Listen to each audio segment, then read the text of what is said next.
السلام عليكم ورحمة الله وبركاته. الحمد لله نحمده ونستعينه ونستغفره ونعوذ بالله من شرور أنفسنا ومن سيئات أعمالنا. من يهد الله فلا مضل له ومن يضلله فلا هادي له. ونشهد أن لا إله إلا الله وحده لا شريك له ونشهد أن سيدنا ونبينا وشفينا وحبيبنا ورؤوفنا ورحيمنا ومولانا محمدا عبده ورسوله أما بعد فأعوذ بالله من الشيطان الرجيم بسم الله الرحمن الرحيم وما أرسلناك إلا كافة للناس بشيرا ونذيرا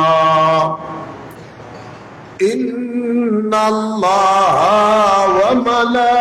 وملائكته يصلون على النبي يا أيها الذين آمنوا صلوا عليه وسلموا تسليما اللهم صل على سيدنا مولانا محمد وعلى آل سيدنا محمد اللهم صل على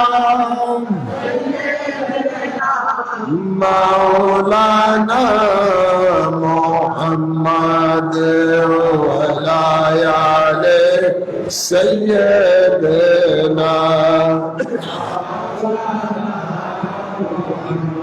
आप है जब मेरे सरवरे या मोहम्मद मुस्तफा फिर हो क्यों कौफे महशरे या मोहम्मद मुस्तफा अल्लाहुम्मा सल्ली मौलाना मोहम्मद वला आले सय्यदना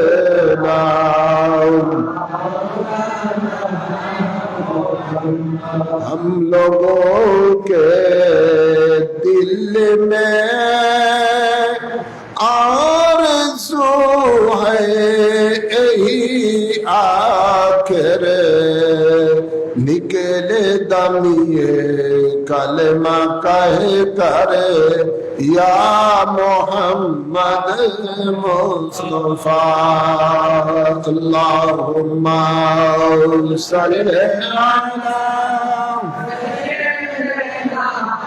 मौलाना मोहम्मद वला आले सय्यदना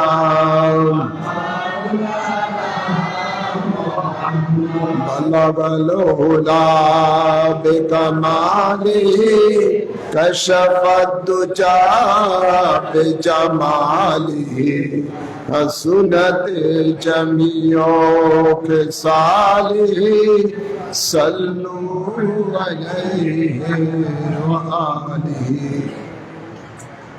খাটরা যুব সমাজের উদ্যোগে আয়োজিত মহাপবিত্র ঈদ মিলাদুন নবী সাল্লাল্লাহু আলাইহি সাল্লাম উপলক্ষে 21তম ওয়াজ ও দোয়ার মাহফিল খাটরা আহমদিয়া জামে মসজিদ প্রাঙ্গণে উক্ত মাহফিলের সম্মানিত সভাপতি হাজী মোহাম্মদ আনোয়ার হোসেন মোদি সাহেব ইতিপূর্বে আপনাদের সামনে বিভিন্ন ওলামায়ে কেরাম তাকরীর করেছেন। উপস্থিত রয়েছেন অত্র এলাকার সম্মানিত মুরব্বিয়ান এজাম, উপস্থিত আমার তরুণ যুবক বাবারা, পর্দার আড়ালে মা ও বোনেরা, আসসালামু আলাইকুম ওয়া রাহমাতুল্লাহি ওয়া বারাকাতুহু। আসুন আমরা মহান রব্বুল ইজ্জতের দরবারে শুকরিয়া আদায় করি, যিনি আমাদের সকলকে আজিম শান বরকতপূর্ণ ঈদ মিলাদুন নবী সাল্লাল্লাহু আলাইহি সাল্লামের মাহফিলে কোরআন সুন্নাহর আলোচনা শোনার জন্য আসার বসার তৌফিক দান করেছেন। এই জন্য মাবুদের দরবারে সকলে শুকরিয়া দান করি আলহামদুলিল্লাহ।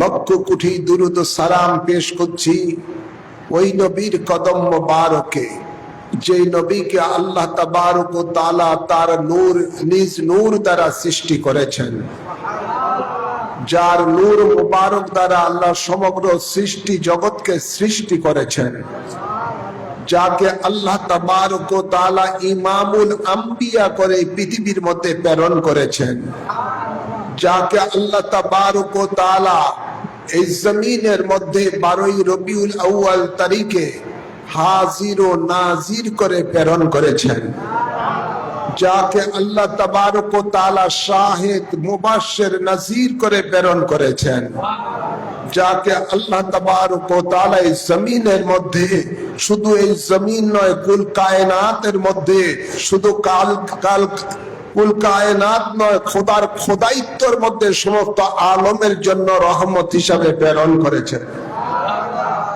সেই নবীর কদম মোবারক অসংখ্য দুরূদ ও সালাম পেশ করছি, আল্লাহুম্মা আমিন বলেন। সাথে সাথে আর অসংখ্য দুরূদ ও সালাম পেশ করছি পাক পঞ্জাতনের কদম মোবারকে, আল্লাহুম্মা আমিন বলেন। বিশেষ করে আলে রাসূল পাকের কদম মোবারকে। হ্যাঁ, আমি আমার খুতবার মাঝে পবিত্র কালামে পাকের একটি অংশ তেলাওয়াত, একটি আয়াতের অংশ তেলাওয়াত করেছি। সেই আলোকে আমি সংক্ষিপ্ত আকারে কিছু আলোচনা করে আপনাদেরকে নিয়ে আজকের এই মাহফিলের আখিরি মুনাজাত দিব। আল্লাহ কবুল করুন, আমিন বলেন। এই পৃথিবীর মানুষের হেদায়েতের জন্য, মুক্তির জন্য আল্লাহ তাবারক ও তাআলা যুগে যুগে অসংখ্য নবী এবং রাসূলগণকে প্রেরণ করেছেন। সুবহানাল্লাহ বলেন না?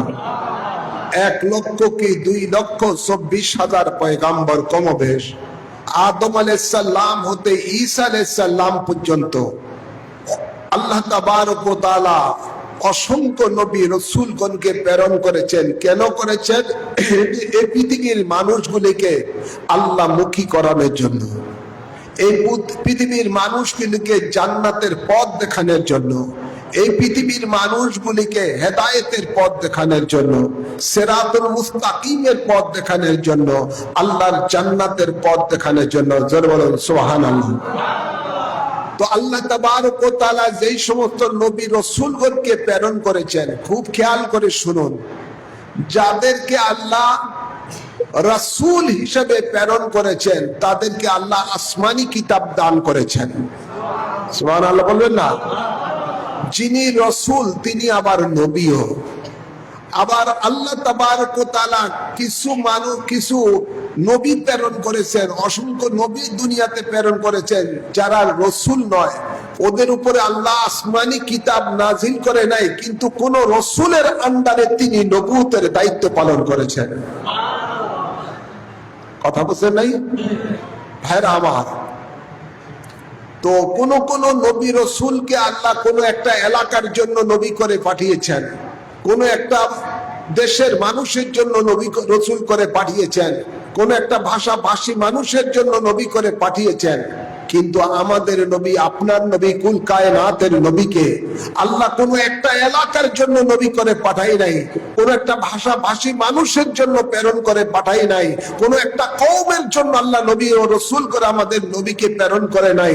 আল্লাহ বলেন, ওয়ামা আরসালনাকা ইল্লা কাফাতাল লিন-নাসি বাশীরাও ওয়া নাযীরা। সুবহানাল্লাহ বলেন না? আল্লাহ বলেন, বন্ধু আপনাকে আমি প্রেরণ করি নাই, কিন্তু প্রেরণ করেছি সমগ্র মানব জাতির জন্য। ঘোষণাকার, আওয়াজ করে বলুন ঘোষণাকার। আল্লাহ বলেন বন্ধু আপনাকে সমগ্র মানব জাতির জন্য আপনাকে আমি প্রেরণ করেছি বাশির করে নাজির করে। অর্থাৎ যারা আপনাকে নবী রাসূল হিসেবে মানবেন তাদের জন্য আপনাকে আমি পাঠিয়েছি জান্নাতের সুসংবাদদাতা হিসাবে। আর যারা আপনাকে নবী রাসূল হিসেবে মানবে না তাদের জন্য আপনাকে পাঠিয়েছি আমি নাজির হিসাবে, অর্থাৎ জাহান্নামের ভীতি প্রদর্শনকারী রূপে। সুবহানাল্লাহ বলেন। ভাইরা আমার, নবী পাক নিজে ইরশাদ করেন বুইসতু লিন-নাসি কাফাতান, আমি সমগ্র মানব জাতির জন্য প্রেরিত হয়েছি। আমেরিকার জন্য আমাদের নবী নবী, ঠিক না বাড়ি? বরফের চূড়ার মধ্যে কোন যদি মানুষ থাকে সেটার জন্য আমাদের নবী নবী। জোরে বলেন না। পাহাড়ের উপরে কেউ থাকে, জঙ্গলের মধ্যে কেউ যদি থাকে তার জন্য নবী হলেন আমাদের নবী। বাংলাদেশের মানুষের জন্য আমাদের নবী নবী, অর্থাৎ সমগ্র কালো বলেন সাদা বলেন আপনার দোসর বলেন যত রঙের মানুষ আছে, যত ভাষাভাষী মানুষ আছে, সমস্ত ভাষাভাষী মানুষের জন্য আমাদের নবী নবী। সুবহানাল্লাহ বলেন না। এখন যদি বলেন শুধু তাই নয়, খোদার খোদাইত্বর মধ্যে যত মখলুক আছে সবারই জন্য আমাদের নবী নবী। সুবহানাল্লাহ বলেন না। এখন যদি আপনাকে আল্লাহকে বলে আল্লাহ তোমার বন্ধুকে সমস্ত মানুষের জন্য কেন পাঠিয়েছো? 12ই রবিউল আউয়াল তারিখে তোমার হাবিবকে কেন সমগ্র মানব জাতির জন্য পাঠিয়েছো? আল্লাহ সূরা ফাতার মধ্যে 26 পারায় ইরশাদ করেন ইয়া আইয়ুহান নাবিয়্যু ইন্না আরসালনাকা শাহিদাও ওয়া মুবাশশিরাও ওয়া নাযীরা ওয়া দাইয়ান ইলাল্লাহি বিইজনিহি ওয়া সিরাজাম মুনীরা। সুবহানাল্লাহ বলেন না। আল্লাহ বলেন হে নবী, হে গায়েবের সংবাদদাতা নবী, আপনাকে আমি এই পৃথিবীর মাঝে প্রেরণ করেছি, এরসাল করেছি। কি করেছেন? এরসাল করেছেন, পাঠিয়েছেন। তো বোঝা যায় নবী ছিলেন এক জায়গায়, ওই জায়গা থেকে নবীকে আল্লাহ দুনিয়াতে পাঠিয়েছেন, ঠিক না? এটাকে আরবিতে বলা হয় এরসাল। আল্লাহ বলেন বন্ধু আপনাকে আমি নিশ্চয়ই আপনাকে আমি প্রেরণ করেছি। কোথায় করেছেন? কোথায় ছিলেন নবী? নবী পৃথিবীর মধ্যে আগমনের পূর্বে ছিলেন আরশ আজিমে। সুবহানাল্লাহ বলেন। কোথায় ছিলেন? আরশ আজিমে। সেখানে নবী আল্লাহর ইবাদত করতেন। একবার নবী হযরতে জিবরাইল আমিনকে বলেন ও ভাই জিবরাইল তোমার বয়স কত? জিবরাইল আমিন বলেন ইয়া রাসূলুল্লাহ আমার বয়স কত আমি জানি না, কিন্তু আমার একটা আপনার কাছে হিসাব তুলে ধরি, তাহলে আপনি বুঝতে পারবেন আমার বয়সটা কত হতে পারে। ইয়া রাসূলুল্লাহ সাল্লাল্লাহু আলাইহি সাল্লাম আমাকে যখন আল্লাহ সৃষ্টি করেছেন, সৃষ্টি করার পরে আমি আরশ আজিমের দিকে যখন তাকাইলাম সেখানে দেখতাম একটা লাল রঙের তারা উদিত অবস্থায়। সুবহানাল্লাহ বলবেন না। একটা নূরের তারা উদিত অবস্থায় দেখতাম। এই তারাটা 70,000 বছর পর্যন্ত জ্বলন্ত অবস্থায় দেখা যেত। 70,000 বছর পার হইলে ওই তারাটা আর দেখা যেত না।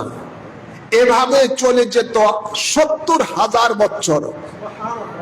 মানে এই 70,000 বছরের মধ্যে আর দেখা যেত না। আবার 70,000 বছর পরে এই তারা আবার দেখা যেত। এভাবে এই তারাটা আবার 70,000 বছর পর্যন্ত জ্বলন্ত অবস্থায় দেখা যেত। ওই ইয়া রাসূলুল্লাহ সাল্লাল্লাহু আলাইহি সাল্লাম ওই তারাটা আমার জীবনে 72,000 বার উঠতে এবং ডুবতে দেখেছি। এখন আপনি বুঝেন আমার বয়সটা কত হইতে পারে। সুবহানাল্লাহ বলেন না। ক্যালকুলেটর দিয়ে আপনি যদি হিসাব করেন হিসাব পাবেন না।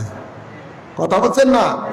70,000 বছর পর্যন্ত জ্বলন্ত অবস্থায় দেখা যেত, 70,000 বছর পর্যন্ত ডুবন্ত অবস্থায় দেখা যেত। এভাবে 72,000 বার উঠতে আর ডুবতে দেখছেন। আল্লাহ নবী বলেন ও ভাই জিবরাইল এই তারা কি এখন তুমি দেখতে পাও? জিবরিল আমিন বলেন, ইয়া রাসূলুল্লাহ সাল্লাল্লাহু আলাইহি সাল্লাম, ওই তারাটা 70,000 বছর পার হয়ে গেছে, ডুবন্ত অবস্থায় ছিল, এখন আর উঠে না, এখন আর আরশ আজিমের দেখতে পাই না। নবী বলেন, ও জিবরাইল, ওই তারা কি এখন তুমি দেখলে চিনতে পারবা? অবশ্যই ইয়া রাসূলুল্লাহ, আমি দেখলে চিনতে পারবো। এবার দয়াল নবী বলেন, ও জিবরাইল, আমার পিঠের দিকে তুমি তাকাও। সুবহানাল্লাহ বলবেন না? নবী, আল্লাহর নবী কামলিওয়ালার চাদর মুবারক পিঠ থেকে সরিয়ে দিলেন। জিবরাইল আমিন যখন দেখলেন, একটা চিৎকার করে উঠলেন, ইয়া রাসূলুল্লাহ সাল্লাল্লাহু আলাইহি সাল্লাম, ওই আল্লাহর কসম করে বলি, যেই আল্লাহর নিকটে আমার জান সংরক্ষিত, যেই তারাটা আরশ আজিমের মধ্যে আমি ৭২,০০০ বার উঠতে এবং ডুবতে দেখেছি, ওই তারাটা আপনার পিঠ মোবারকে দেখতে পাই। এবার দয়াল নবী কি বলেন শুনেন। নবী বলেন, ও জিবরাইল শুনো, আনা কাওকাবুল আহমার, আমি ছিলাম সেই লাল রঙের তারা। যখন আমি দাঁড়িয়ে দাঁড়িয়ে আল্লাহর ইবাদত করতাম, তখন তুমি আমাকে দেখতে পেতে। এভাবে আমি ৭০,০০০ বছর পার করে দিতাম। যখন আমি সিজদায় গিয়ে আল্লাহর ইবাদত করতাম, তখন আর তুমি আমাকে দেখতে পেতে না। এভাবে ৭০,০০০ বছর পার হয়ে যেত। তো আরশ আজিম হলো নবীজির ইবাদত খানা। কি জোরে বলেন? ইবাদত খানা। আলা হযরত আহমদ রেজা খান বেলনবী রাহমাতুল্লাহ আলাইহি ১৪০০ শতাব্দীর মুজাদ্দিদ, যিনি ১৫০০ কিতাব লিখেছেন নবী পাকের শানের মধ্যে। তিনি বলেন, আরশ হক হ্যায় মসনদে রিফাত রাসূলুল্লাহ কা। আরশ আজিম হলো রাসূলের পাকের মসনদ। সুবহানাল্লাহ বলেন না? এখন ওয়াহাবীরা কইবো, একদল ওয়াহাবীরা কইবো যে আরশ আজিম তো হলো আল্লাহর স্থান। নাউজুবিল্লাহ বলেন। আল্লাহ হলেন নিরাকার। আল্লাহ হলেন নিরাকার। আল্লাহর কোনো আকার নাই। আকার হলো মখলুকের, খালেকের কোনো আকার নাই। সমস্ত মুস্তাহিদগণ ফতোয়া দিচ্ছেন, ইসবাতু জিসমুন লিল্লাহি কুফরুন, ইসবাতু মুকানুন লিল্লাহি কুফরুন। আল্লাহ শরীর থেকে পাক, আল্লাহ স্থান থেকেও পাক। সুবহানাল্লাহ বলেন না? ভাইরা আমার, বাবার আমার, মনে রাখবেন, যখন আল্লাহ বলেন আমি ছিলাম কানজান মকফিয়ান, আমি ছিলাম গুপ্ত ভান্ডার, আমাকে কেউ চিনতো না, জানতো না, অতঃপর আমি খেয়াল করলাম আমি নিজকে নিজ প্রকাশ করব। তখন আল্লাহ বলেন আমার নূর থেকে এক মুষ্টি নূর নিয়ে বললাম কুনি মুহাম্মদ, হয়ে যাও মুহাম্মদ। তখনই আমাদের নবীর সৃষ্টি। সুবহানাল্লাহ বলেন না? আমাদের নবী ঘোষণা দিচ্ছেন, খুলিকতু মিন নূরিল্লাহ ওয়া কুল্লু খালায়েকে মিন নূরি, আমি আল্লাহর নূর হতে সৃষ্টি, আর আমার নূর হতে সমগ্র সৃষ্টি জগৎ সৃষ্টি। চন্দ্র বলেন, সূর্য বলেন, গ্রহ বলেন, নক্ষত্র বলেন, ৭ আসমান বলেন, ৭ জমিন বলেন, ১৮,০০০ আলম বলেন, ৮০,০০০ মখলুকাত বলেন, সমস্ত কিছুই আমার নবীর নূর দ্বারা আল্লাহ সৃষ্টি করেছেন। খুশি না বেজার? ভাইয়ের আমার, বাবার আমার, আল্লাহ সব নবী পাকের নূর দ্বারা সৃষ্টি করে, আর পরে ওই নূরকে আল্লাহ আরশ আজিমের উপরে রাখলেন ইবাদতের জন্য। সেখান থেকে আল্লাহর ইচ্ছা হলো এই জমিনের মধ্যে একটা নতুন জাতি সৃষ্টি করবেন। সুবহানাল্লাহ বলবেন? একটা নতুন জাতি সৃষ্টি করবেন। এই জন্য আল্লাহ তাবারক ওয়া তাআলা কি করলেন, তার সম্মানিত ফেরেশতাদেরকে ডেকে বললেন, পরামর্শ নিলেন যে তোমরা কি বলো, আমি একটা নতুন জাতি সৃষ্টি করতে চাই। ইন্নী জাইলুন ফিল আরদি খলিফা, এই জমিনে আমি খলিফা, আমার প্রতিনিধি প্রেরণ করতে চাই। তোমরা কি বলো? ফেরেশতারা বলেন, আতাজআলু ফিহা মান ইউফসিদু ফিহা ওয়া ইউসফিকুদ দিমা, ও আল্লাহ, কেন নতুন করে একটা জাতি সৃষ্টি করবা? আমরাই তো তোমার ইবাদতের জন্য যথেষ্ট, এরা তো দুনিয়াতে যায় মারামারি করবে, কাটাকাটি করবে। এখন মারামারি হয় কিনা? আরে বলে না হয় কিনা? আওয়াজ করে বলেন। মাঝে মাঝে ফেসবুকে দেখি দিনে দুপুরে কোবায়া কোবায়া মানুষগুলি মারে ভালো নাউজুবিল্লাহ বলেন না। এই ধরনের ঘটনা আছে না নাই? প্রতিনিয়ত মানুষ মানুষকে হত্যা করে, নৃশংসভাবে হত্যা করে। ছোট ছোট বাচ্চারা পর্যন্ত নিরাপদ না, নারীরা পর্যন্ত তার জানের নিরাপদ নাই, মানুষের জানের মালের কোনো কিছুই নিরাপদ নাই। তো ফেরেশতারা আগেই ঘোষণা দেয়, আল্লাহ কেন নতুন করে একটা জাতি সৃষ্টি করবা যেটা মারামারি করবে, কাটাকাটি করবে, রক্তারক্তি করবে? এবার আল্লাহ তার জবাবে বলেন, ইন্নী আ'লামু মা লা তা'লামুন। ও ফেরেশতারা, যে জাতি আমি সৃষ্টি করবো এরা শুধু মারামারি করবে না, কাটাকাটি করবে না, বরঞ্চ এরা আমি আল্লাহর ইবাদত করবে। আমি যা জানি তোমরা তা জানো। জোরে বলেন না সুবহানাল্লাহ। আজকে আপনারা এখানে যে আল্লাহর ইবাদত করতেছেন, অর্থাৎ কোরআন হাদিসের আলোচনা শুনতেছেন, এটা ইবাদত। এটা কি? এই মসজিদ বানানো হয়েছে কিসের জন্য? আওয়াজ করে বলবেন কিসের জন্য? সুতরাং সব মানুষগুলো মারামারিও করবে না, কাটাকাটিও করবে না, রক্তারক্তিও করবে না, সন্ত্রাসীও হবে না। কিন্তু এমন কিছু মানুষ আছে যারা ফেরেশতার থেকে বেশি মর্যাদা রাখে। আছে না নাই? ইবাদত করার মানুষ আছে না নাই? এমনও মানুষ অনেক আছে যারা রাত্রে বেলায় না ঘুমিয়ে তাহাজ্জুদের নামাজ পড়ে পড়ে আল্লাহর দরবারে কাঁদে। আছে না নাই? আল্লাহ বলেন, ও ফেরেশতারা, আমি যা জানি তোমরা তা জানো না। এবার ফেরেশতারা শর্মিন্দা হয়ে আল্লাহর আরশ আজিমের চতুর্দিকে ঘুরে ঘুরতেছে আর তওবা করতেছে। সুবহানাল্লাহ বলেন না। আল্লাহ তাদের এই কর্ম দেখে খুশি হয়ে গেছে, অবশ্যই তাদেরকে ক্ষমা করে দিলেন। এবার আল্লাহ তাবারক ওয়া তাআলা একটা নতুন জাতি সৃষ্টি করবেন। সেই জাতির মধ্যে সর্বপ্রথম আল্লাহ একজন মানুষ সৃষ্টি করেছেন, তার নাম হলো আবুল বাশার, আদম আলাইহিস সালাম। সুবহানাল্লাহ বলেন না। এই আদম আলাইহিস সালামের বডি তৈরি করার জন্য আল্লাহ তাবারক ওয়া তাআলা এই জমিনে অনেক ফেরেশতাকে পাঠাইলেন, যাও মাটি নিয়ে আসো, আদমের বডি তৈরি করব। যত ফেরেশতা এই দুনিয়াতে আসে মাটি নেওয়ার জন্য, মাটি কান্নাকাটি শুরু করে দেয়, আমারে নিও না, দয়া করে আমারে নিও না, আমারে নিও না। ভাইরা আমার, ফেরেশতারা মাটির কান্নাকাটি শুনে চলে যেত। অবশেষে আল্লাহ আজরাইল আলাইহিস সালামকে পাঠাইলেন, যাও তুমি যাও। এবার আজরাইল আলাইহিস সালাম দুনিয়াতে এসে মাটি যখন নিতে আসলেন, মাটি কান্নাকাটি করা শুরু করলেন আগের মতো। আজরাইল আলাইহিস সালাম তার কোনো কান্না শুনে নাই।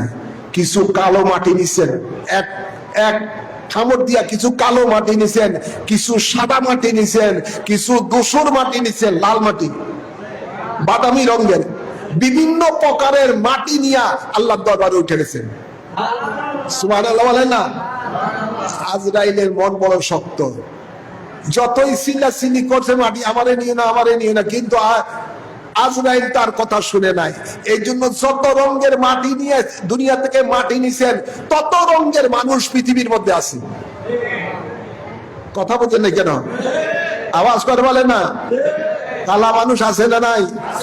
আফ্রিকায় যান, নাইজেরিয়া যান, ইথিওপিয়া যান, কালো আর কালো বিভিন্ন দেশের। আবার ওই ইউরোপের মধ্যে কিছু মানুষ দেখে সাদার সাদা একদম ফর্সা, আছে না নাই?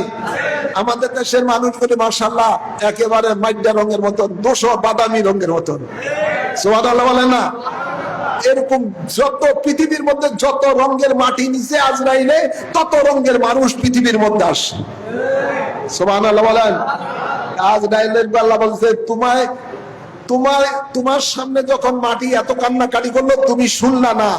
আমি এই আদম জাতকে, মানুষের রূহকে কবজ করার জন্য তোমাকেই নির্বাচিত করলাম। যার জন্য যাকে যতটুকু আল্লাহ হায়াত দিচ্ছেন, আজরাইল যখন আসে দেখবেন যে মা কান্দে, সন্তান কান্দে, স্ত্রী কান্দে, যত কান্নাকাটি করে, কিন্তু আজরাইল শুনে না। শুনেনি? জোরে বলে না, শুনেনি? যতই চিল্লাচিল্লি করুক মানুষে, আজরাইল কয় না, আমি কিছু শুনি না, আমি একমাত্র আল্লাহর হুকুম পালন করি। আজরাইলের মন বলে না। ভাইয়ের আমার, বাবার আমার, খারাপ লাগে নাকি? শর্ট করে দিচ্ছি, আপনাদের বিরক্তদের গরম দেয়, এই জন্য বেশি বিরক্ত না হন, শর্ট করে দিচ্ছি। তো আল্লাহ তাবারক ওয়া তাআলা আদম আলাইহিস সালামকে তৈয়ার করেছেন। আদম আলাইহিস সালামের দেহের মধ্যে বডিটা যখন তৈয়ার করলেন, আমাদের নবী বলেন কুনতু আদমু বাইনাল মাই ওয়াত তিন। আদম যখন মাটি এবং পানির মধ্যে মিশ্রিত অবস্থায় ছিল, খামির অবস্থায় ছিল, বডিটা বানাবে এই অবস্থায় ছিল, আল্লাহর নবী বলেন আমি তখনও নবী ছিলাম। সুবহানাল্লাহ বলেন। আমাদের নবী হলেন আবুল আরোহা, রূহের পিতা, আর আদম আলাইহিস সালাম হলেন আবুল বাশার, বডির পিতা, দেহের পিতা। তো আদম আলাইহিস সালামের দেহের মধ্যে যখন রূহ প্রবেশ করে, রূহকে নির্দেশ করা দাও, আদমের বডি তৈরি হয়ে গেছে, এখন মাটির খাঁচার মধ্যে রূহকে নির্দেশ দিয়ে প্রবেশ করো। রূহ কতক্ষণ ভিতরে যায়, যাওয়ার পর আবার বাইরে হয়ে যায়। আল্লাহ ডাক দিয়ে বলে কি, এই রূহ বাইরে যাও কেন? কারণ কি? আল্লাহ আদমের এই বডির মধ্যে একেবারে অন্ধকার, থাকার পরিবেশ নেই। থাকার কি পরিবেশ নাই। আল্লাহ তাবারক ওয়া তাআলা তখন কি বলেন, বলেন ও রূহ যাও, থাকার পরিবেশ করে দিচ্ছি। আদম আলাইহিস সালামের দেহের মধ্যে রূহ যখন প্রবেশ করলেন, তখন আল্লাহ তাবারক ওয়া তাআলা আমাদের নবীর নূর মুবারককে আদম আলাইহিস সালামের পিঠের মধ্যে রেখে দিলেন। যেখানে আলো আসে সেখানে কি অন্ধকার থাকতে পারে? আওয়াজ করে বলে না, থাকতে পারে? আলো যেখানে আসে অন্ধকার সেখানে থাকতে পারে না। আমাদের নবীর নূর মুবারক যখন আদম আলাইহিস সালামের পিঠের মধ্যে রাখলো, সে এখন রূহ আর বাইর হয় না, তার থাকার একটা সুন্দর পরিবেশ হয়ে গেছে। সুবহানাল্লাহ বলেন না। এবার আদম আলাইহিস সালামের পিঠের মধ্যে আমাদের নবীর নূর মুবারক আল্লাহ রাখার পরে সমস্ত ফেরেশতারা আদম আলাইহিস সালামের পিছনে লাইন ধরে দাঁড়ায়া আমাদের নবীর প্রতি সালাতুস সালাম পড়ে। সুবহানাল্লাহ বলেন না। বিশ্বাস হয়? আল্লাহ নিজে বলেন ইন্নাল্লাহা ওয়া মালাইকাতাহু ইউসাল্লুনা আলান নবী। সুবহানাল্লাহ বলেন না। নিশ্চয়ই আল্লাহ তাআলা এবং তার ফেরেশতা বাহিনী নবীর প্রতি সালাত প্রেরণ করেন, সালাম প্রেরণ করেন। সুবহানাল্লাহ বলেন না। ভাইরা আমার, বাবার আমার, সমস্ত ফেরেশতারা আদম আলাইহিস সালামের পিছনে দাঁড়িয়ে মিলাদ কিয়াম করতেছে, সালাতু সালাম পড়তেছে। এবার আদম আলাইহিস সালাম আল্লাহকে বলে, আল্লাহ তোমার ফেরেশতারা আমার পিছনে দাঁড়িয়ে গুনগুন করে কি করতেছে, কি পড়তেছে? আল্লাহ বলেন, ও আদম, তোমার পিঠে আমার হাবিবের, আমার বন্ধুর নূর রাখছি। এই নূর রাখার কারণে ফেরেশতারা আমার বন্ধু নূরের জিয়ারত করতেছে, দুরূদ ও সালাম পড়ে। এবার আদম আলাইহিস সালাম বলে, আল্লাহ তোমার ওই বন্ধুর নূরটা আমার পিঠে না রাইখা কপালে রেখে দাও, যাতে আমারও জিয়ারত হয়ে যায় এবং ফেরেশতারা আমার সামনে এসে যায়। সুবহানাল্লাহ বলবেন না। আল্লাহ তাবারক ওয়া তাআলা আদম আলাইহিস সালামের নির্দেশ ফরিয়াদের পরে আল্লাহ তখন আদমের পিঠ থেকে আমাদের নবীর নূর মুবারক আদমের কপালে রাখলেন। যখন রাখলেন, নূরের ঝলক যখন আদম আলাইহিস সালামের এই বিদ্যা আঙ্গুলের মধ্যে পড়লো, তখন আদম আলাইহিস সালাম বলেন, কুল্লাতু আইনি বিকা ইয়া রাসূলুল্লাহ সাল্লাল্লাহু আলাইহি সাল্লাম। এভাবে বিদ্যা আঙ্গুল চুমু দিয়ে রাসূলের পাকের উপরে দুরূদ পড়েন যে, হে আল্লাহর নবী, আপনি হলেন আমার চোখের মণি, আপনার উপরে দুরূদ ও সালাম। এই যে আমরা চুমু দেই চোখে নবীর নাম শোনার পরে, এটা আদম আলাইহিস সালামের সুন্নাত। সর্বপ্রথম তিনি আল্লাহর হাবিবের নাম মুবারকের, নূর মুবারকের ঝলক পেয়ে এভাবে চুমু দিয়ে চোখে লাগিয়েছেন। কিতাবে পাওয়া যায়, যারা এই আমল করবে তার চোখের মধ্যে কোনো রোগ হবে না। সুবহানাল্লাহ বলেন। এবার সমস্ত ফেরেশতারা যখন তখন কি করলেন, আদম আলাইহিস সালামের সামনে এসে দাঁড়িয়ে গেলেন কাতার বন্ধ হয়ে। এবার আল্লাহ কি বলেন শুনেন, কোরআন কি বলতেছে। ফেরেশতাদেরকে নির্দেশ দিচ্ছেন উসজুদু লি আদম, হে আমার ফেরেশতারা আমার আদমকে সিজদা করো। বাড়িতে যে সুবহানাল্লাহ কই, সুবহানাল্লাহ বলে সওয়াব আছে না নাই? আওয়াজ করে বলে না। আসমান এবং জমিন যতটুকু আছে তার থেকে বেশি ভরপুর হয়ে যায় একবার সুবহানাল্লাহ বলে তার নেক আমল। কোরআনে সুবহানাল্লাহর কথা আছে না নাই? সুবহানাল্লাযী আসরা বিআবদিহি লাইলাম মিনাল মাসজিদিল হারাম ইলাল মাসজিদিল আকসা। আল্লাহ নিজেই কইতেছে সুবহানাল্লাহ, আর আপনি কইতে সমস্যা কি? ভাইরা আমার শুনেন, সমস্ত ফেরেশতারা যখন আদম আলাইহিস সালামের সামনে আসলো, আল্লাহ বলেন এ ফেরেশতারা আমার আদমকে সিজদা করো। সমস্ত ফেরেশতারা আদম আলাইহিস সালামের সামনে সিজদায় পড়ে গেলেন, ইল্লা ইবলিসা, একমাত্র ইবলিস ছাড়া। কে ছাড়া? জোর বলে না, কে ছাড়া? ইবলিস ছিল সমস্ত ফেরেশতাদের সরদার। ইবলিস ছিল হাকিকতে জিন জাতি। কি জাতি? এই দুনিয়াতে মানুষ পাঠানোর পূর্বে আল্লাহ জিন জাতি সৃষ্টি করেছেন। এই জিন জাতিগুলো আল্লাহর ইবাদত না করে শুধু নাফরমানি করত, আর আল্লাহ তখন রাগ হয়ে এই জিন জাতিকে ধ্বংস করে দেওয়ার জন্য আল্লাহ নির্দেশ দিয়েছিলেন ফেরেশতাদেরকে। কিন্তু সব আপনার ধ্বংস হওয়ার পরে এই ছোট্ট একটা বাচ্চা, জিনের বাচ্চা, পাহাড়ের এক চিপার মধ্যে বসে কান্না করতেছে, দেখতে খুব ফুটফুটে সুন্দর। ফেরেশতারা কি করলেন? এরে না মাইরে আসমানে নিয়ে গেছেন। নেওয়ার পরে এই ইবলিস সে কি করলো? আজাজিল সে কি করলো? আল্লাহর ইবাদত করতে করতে করতে করতে এমন ইবাদত করলো কোন জায়গা সিজদা আর বাকি রাখে না। ইবাদত করতে করতে ফেরেশতাদের থেকে এক্সিট হয়ে গেল, গিয়া একে বানিয়ে দিল ফেরেশতাদের সরদার। কথা বলছেন না? এখন যখন সব ফেরেশতারা আল্লাহর নির্দেশে আদমকে সিজদা করলো, ইবলিস করলো না। ইবলিসের বলা হলো, এই ইবলিস তুমি কেন সিজদা করলা না? আল্লাহ বলতেছে কেন করলা না? কয় আল্লাহ আদমকে তুমি সৃষ্টি করেছো মাটি দ্বারা, পানি দ্বারা, আর আমাকে সৃষ্টি করেছো আগুন দ্বারা। যেহেতু জিন জাতিকে আল্লাহ আগুন দ্বারা সৃষ্টি করছেন, তো আমি মাটির থেকে আগুন শ্রেষ্ঠ, আমি শ্রেষ্ঠ কিভাবে মাটিকে সিজদা করব? আমি আমার দ্বারা এটা হবে না। তোমাকে যত সিজদা আমি করতেছি করতে থাকবো। যুক্তি দেখাইছে আল্লাহর সামনে। আপনি দেখবেন যত আগুন দেখবেন আগুনের শিখা উপরে উঠে। জোর বলেন না। একটা মোমবাতি জ্বালান, দেখবেন যে আগুনের শিখা উপরের দিকে। এটারে যদি আপনি মোমবাতিটা উপর করেন, তারপরে দেখবেন আগুন উপরের দিকে যায়। জোর বলেন না। আর মাটি দেখবেন, একটা মাটি ঢিলা দিয়ে যত উপরে পাঠান, এটা আবার নিচে এলো। যেহেতু মাটির আসল হলো নিচে, আর আগুনের আসল হলো উপরে। তো ইবলিস কইতেছে আমি মাটি থেকে শ্রেষ্ঠ, আমি আগুন, আগুন দ্বারা মাটি, সুতরাং আমি মাটিকে সিজদা করতে পারবো না। এটাই ছিল গাঁটতেড়া। গাঁটতেড়া হওয়ার কারণে আল্লাহর কাছে যুক্তি দেখাইছে।